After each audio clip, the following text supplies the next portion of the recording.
Hey guys, welcome back to the channel. Today I'm going to be showing you some leaked stuff coming to Winterfest, so let's get into the video. Alright, so there are a few items that we already have leaked that are coming to Summerfest, or Winterfest, so I'm going to show you them. The first one is Glyshell and Tortoise.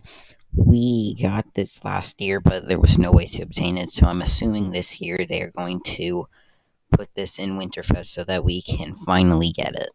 We also have this. This is like mistletoe that you can wear on your head. Kind of like the snow puppy right here.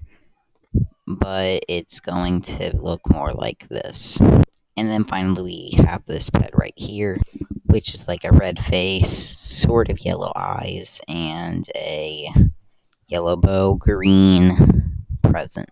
And then also here's the spine. We can see the presents, the face, the eye you can't really see, but here are the legs, string, I'm guessing, and then there's the leg. So yeah, that's going to go ahead and end up the video. There should be a few more things that we are going to see coming in the next few weeks, leading up to Summerfest, or Winterfest, but it should be coming soon.